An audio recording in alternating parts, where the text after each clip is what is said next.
Hey guys, Danielle McCarthy here from Mind Potential Psychology.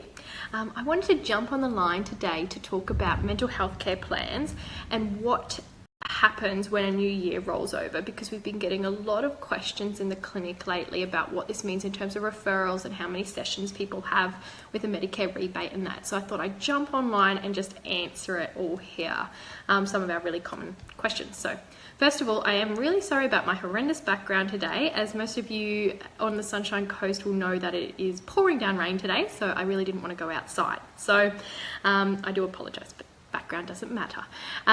So mental health care plans. So a lot of our clients come to see us under what's called a mental health care plan or a mental health treatment plan.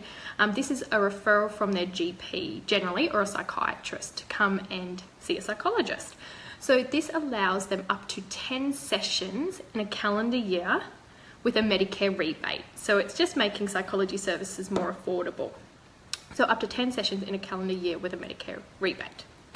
So one of the common questions I get is what happens when a new year rolls around? So in terms of sessions, do I need a new referral letter, etc.? So I'm going to try to clarify this and hopefully it'll make sense, because it is a very complicated thing and easy to misinterpretation.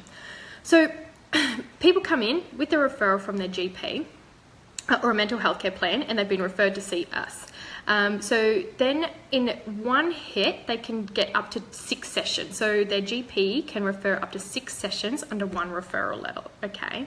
So that's why after those 6 sessions, you're often told then to go back to see your GP as we need a review or a new referral letter to approve additional sessions. So when you get 10 sessions in a calendar year runs from January through to December. Okay, so it doesn't matter whether your mental health care plan was made in June or August or January, it doesn't matter.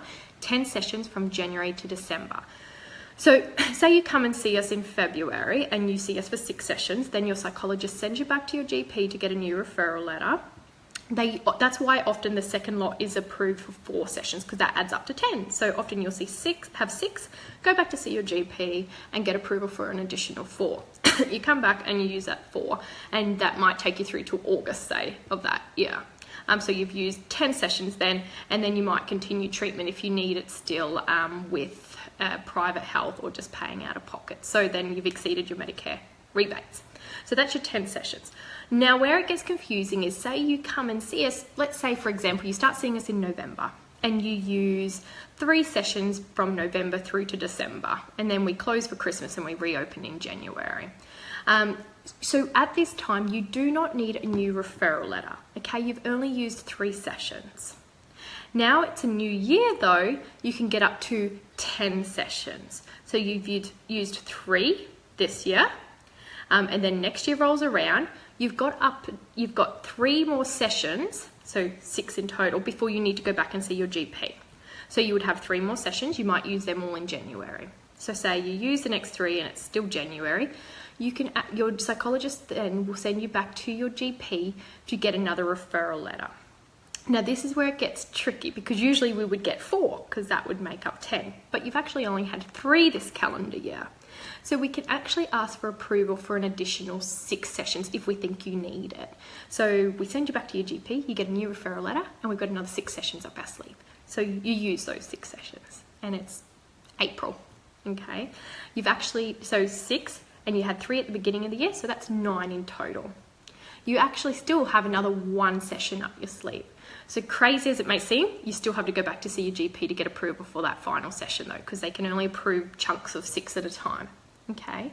So hopefully that's making sense. So 10 per calendar year, but each referral from your GP can only approve up to 6 sessions at a time, okay? So if you are seeing a psychologist right now, come January, if you are still in that chunk of 6 that you've been approved for, you won't need a new referral letter. And when you do go back, it's a new year, so you can get up to 6, okay, at a time. But you can only get up to 10 in the calendar year. The last question that we commonly get asked is, do sessions roll over? So say you only use 3 this year, does that roll over and accumulate to next year? No, it doesn't. So you can only have up to 10 in a calendar year, okay? So if you start seeing a psychologist in November, see that psychologist for as many sessions up until 10 till December, because come January you're going to get up to another 10. You're not going to accumulate those ones you lost though, you didn't use though, out of the 10 the previous year. So I hope that makes sense. It's really confusing, but okay, the main points is that no, you don't necessarily need a new referral letter if you're still in that first chunk of 6 that you've been approved for. Okay, 2, sessions don't accumulate, so they don't roll over to the following year. Okay, and I think the last thing is that when you're going back and seeing your GP, important note, you are getting a new referral letter, not a new mental health care plan. Okay, your mental health care plan, whether it was done in June or August or whenever it was done, it doesn't expire. Okay, there is a common misconception that these expire after 12 months. That's not the case. So once a mental health care plan is in place, it is in place. It doesn't need to be adjusted unless your mental health condition significantly changes. Okay, so it's for a completely different mental health issue. Then your GP might update it or do a new one. Okay, but otherwise, once the mental health care plan is in place, it's in place. It's just the new referral letters that we need to keep getting. So I hope that makes sense. I know it's very, very complex, but I hope I got those couple of main points across. I think I covered everything.